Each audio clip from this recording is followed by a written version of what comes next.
जय श्री सीताराम दोस्तों। आशा है कि बाबा की कृपा से आप सभी लोग बहुत ही अच्छे होंगे। दोस्तों, हनुमान चालीसा जी के पाठ में जो आप जल रखते हैं उस जल में बहुत ही शक्तियाँ होती हैं, यानी कि पूरी हनुमान चालीसा की 40 चौपाइयों की शक्ति मिली होती है। साथ ही हनुमान जी महाराज का आशीर्वाद भी होता है, इसीलिए वो जल इतना चमत्कारी और प्रभावशाली होता है कि किसी को पिलाने से सारे रोग दूर हो जाते हैं, संकट दूर हो जाते हैं, घर में छिड़काव करने से नकारात्मक ऊर्जा भाग जाती है और किसी भी तरीके की बाहरी व्याधा होती है या फिर कोई ऐसी नेगेटिव एनर्जी होती है जो हमारे घर को या हमारे परिवार में सदस्यों को प्रभावित करती है, उसका भी सर्वनाश हो जाता है। यानी कि हनुमान चालीसा का संकल्प पाठ जब आप करते हैं उसमें रखा हुआ जल इतना दिव्य पावन और सिद्ध चमत्कारी शक्तिशाली होता है जिसके बारे में जितना भी कहा जाए उतना ही कम है। और ऐसे जल से दोस्तों कितने लाखों लोग भक्त ठीक होते चले गए हैं, बड़े से बड़े उनका काम अटका ही नहीं और बनता से बनता चला गया। चाहे कितना भी पुराना से पुराना अधूरा कार्य क्यों ना हो या असाध्य रोग ही क्यों ना हो, लेकिन जब किसी ने संकल्प पाठ में करके इस तरीके से जल को पिलाया, वो विधि अपनाई, तो उसका जीवन संवर गया। बाबा की कृपा ही ऐसी हुई कि उसके सारे रोग और संकट दूर होते चले गए। ठीक दोस्तों, क्यों ना मेरे दिमाग में ये वाली बात भी आई कि आज मैं आपको ठीक इसी प्रकार से एक राम नाम के जल के बारे में भी बता दूं। यदि प्रभु श्री राम जी के ऊपर आपको पूर्ण विश्वास है तो ये उपाय आप अपने घर पे जरूर सिद्ध करेंगे। प्रभु श्री राम नाम का ऐसा दिव्य और चमत्कारिक जल है तो दोस्तों जिसको पीने पिलाने मात्र से या छिड़काव मात्र से ही आपके जीवन के सारे दुख दर्द और संकट दूर होते जाते हैं। कैसे बनाते हैं इस जल को, किस तरीके से विधि अपनानी है, आज इस वीडियो में मैं सब कुछ आपको क्लियर बता देने वाला हूँ। इसलिए इस वीडियो को अंत तक जरूर सुन के जाइएगा क्योंकि ये वीडियो बहुत ही इंपॉर्टेंट है। तो दोस्तों बिना देरी करे हुए चलिए बढ़ते हैं आज वीडियो में। और लेकिन उससे पहले अभी तक आपने वीडियो को लाइक नहीं किया तो जल्दी से जाकर वीडियो को लाइक करके चैनल को सब्सक्राइब कीजिएगा और बेल आइकन को प्रेस करके कमेंट बॉक्स में जाके लिख दीजिए जय श्री राम। तो दोस्तों आइए बताता हूँ कि ये विधि आप किस प्रकार से अपने घर पे स्वयं ही प्रयोग कर सकते हैं। और दोस्तों इस जल के बारे में जितना भी मैं कहूँ उतना मेरे पास शब्द ही नहीं। दोस्तों अब सबसे पहले मैं आपको बता दूं कि आपके मन में ये विचार आएगा कि कौन इस उपाय को कर सकता है और कौन नहीं और किस समय करना है। तो देखिए मैं आपको बता दूं इस उपाय को करने के लिए कोई भी समय का विधान नहीं है। स्त्री हो, पुरुष हो या छोटा बड़ा बुजुर्ग कोई भी हो इस उपाय को कर सकता है और अपने घर में बैठ के ही कर सकता है। दूसरी बात यह कि किसी भी प्रकार की कोई सामग्री की आवश्यकता नहीं है और किसी भी प्रकार का कोई भी आपका 1 रुपये खर्च नहीं होने वाला। ठीक है, जब आपको उचित समय पर्याप्त हो, आपको लगता है कि मेरे पास यह समय है, तब आप ये उपाय कर सकते हैं। लेकिन मैं आपको एक बात जरूर बताना चाहूँगा, यदि आपके पास ब्रह्म मुहूर्त का समय है और आप उठ जाते हैं जल्दी, आपकी आदत है, तो यह उपाय अगर आप ब्रह्म मुहूर्त में करते हैं तो और भी अच्छी बात है। 4 बजे से लेकर आप जो है 5:30 बजे के बीच में 6 बजे तक आप ये उपाय कर लें। क्योंकि देखिए ब्रह्म मुहूर्त के समय में जितने भी हमारी देवी देवताओं की सकारात्मक ऊर्जा होती है, जो शक्ति होती है, वो जागृत होती है और हमारे घर में प्रवेश करने के लिए तत्पर होती है। ठीक है, तो उस प्रकार से आप जो है आप ब्रह्म मुहूर्त के समय कर सकते हैं। लेकिन अगर आप लगता है कि आप जॉब वाले हैं, मेरे पास इतना पर्याप्त समय नहीं है, तो संध्या काल के समय कर लीजिए। जब आप अपने घर में जॉब से आते हैं तब आप ये उपाय कर लीजिए, ये रात्रि में कर लीजिए। यह उपाय आपका हर जगह हर क्षेत्र में कारगर है और हमेशा आपको लाभ ही देगा। कभी भी आप किसी कार्य के लिए जा रहे हैं बाहर या आ रहे हैं तो आप ये जल पी के जाएँ और जब भी घर से बाहर से आप आएँ तो ये जल जरूर पिएँ। देखिए हो सकता है कि आप अच्छे कार्य के लिए गए हैं, आप गए हैं और आपका कार्य सफल हुआ, लेकिन वहाँ से लौटते वक्त हो सकता है कि कोई ना कोई ऐसी शक्ति या ऐसी व्याधा आपके पीछे लग गई है या आपके साथ है जो आपके घर में प्रवेश कर रही है। तो इससे पहले यही होगा कि आप जब भी आएँ तो आने के बाद इसका 1 घूंट जल आप जरूर पी लें। यदि आपके साथ कोई अनिष्ट भी है तो वो वही समाप्त हो जाएगा। दूसरी बात यह है, अब आपको ये उपाय किस समय करना है, घर पे बैठकर आप किसी भी समय कर लीजिए। आपके लिए इसके चाहिए होगा एक लाल रंग का आसन और प्रभु श्री राम दरबार की प्रतिमा, हनुमान जी महाराज की है तो उसको भी रख लीजिए आप।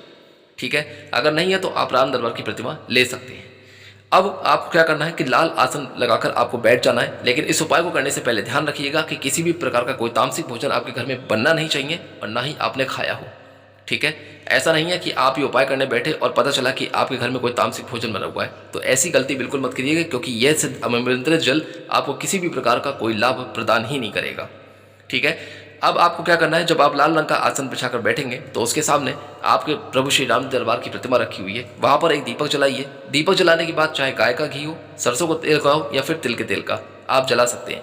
1 लोटा जल लेना है, वही लोटा जो आपके पूजा स्थल में रखा रहता है जिससे आप रोज प्रभु को जल चढ़ाते हैं, उस लोटे में आप 1 लोटा भर के जल रख लीजिएगा।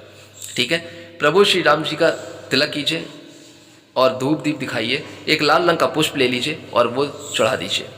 अगर आपके पास किसी भी प्रकार का कोई भोग है तो आप भोग भी लगा सकते हैं। यदि नहीं है तो कोई बात नहीं। अब आपको क्या करना है कि सबसे पहले आप गणपति महाराज का ध्यान कीजिएगा, क्योंकि प्रथम पूजनीय है और इसलिए उनका ध्यान करिएगा। उनसे आग्रह कीजिएगा कि हे प्रभु गणपति महाराज, आज जो मैं उपाय करने जा रहा हूँ या जा रही हूँ, यह उपाय मेरा निर्विघ्न रूप से पूर्ण हो और आपकी पूरी सफलता और आशीर्वाद मुझे प्राप्त हो। ठीक है, इस प्रकार से आपको गणपति जी का ध्यान करने के बाद आपको प्रभु श्री राम जी का नाम का जाप करना है। अब जाप कितनी बार करना है उसको ध्यान से सुने। जाप में आप कौन सा नाम चुनेंगे या कौन से नाम का जाप का उच्चारण करना है, यह भी आपका प्रश्न आता है। तो देखिए, चाहे तो आप श्री राम जय राम का जो मूल मंत्र है वो जाप कर सकते हैं, सीताराम का जाप कर सकते हैं, जय श्री राम का जाप कर सकते हैं, या फिर सिर्फ राम राम राम राम राम राम कह के जाप कर सकते हैं। ठीक है, जाप आपको 108 बार करना है। यदि आपके पास पर्याप्त समय है तो आप इसकी 3 माला कर सकते हैं। ठीक है, यानी कि 108 को 3 बार। ठीक है, तो 3 बार आप 108 बार 108 बार 108 बार इस तरह से आप जाप कर सकते हैं। उसके बाद आपको जो है एक बार, सिर्फ मात्र एक बार ही आपको प्रभु हनुमान जी महाराज की हनुमान चालीसा आपको सुनानी है।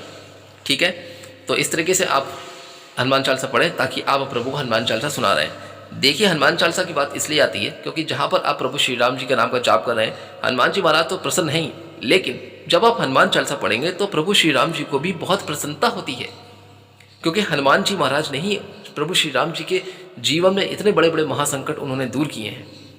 वो उनके एक भाई हैं, वो उन्हें लक्ष्मण की तरह ही हमेशा प्रेम करते आए हैं।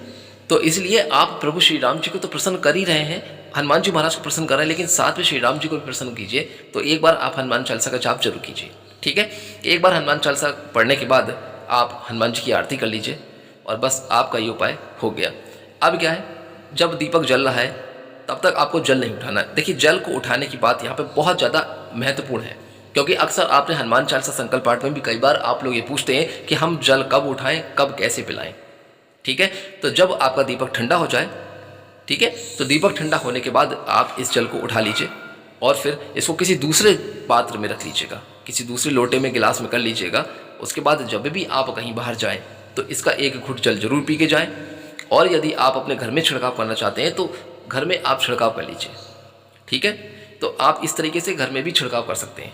प्रभु श्री राम जी का ध्यान करते हो, हनुमान जी महाराज का ध्यान करते हो, आप ये सारे घर में आप अपने जो है मुख्य द्वार पर से लेकर और अंदर जितने भी जगह हैं आप जल का छिड़काव कर सकते हैं।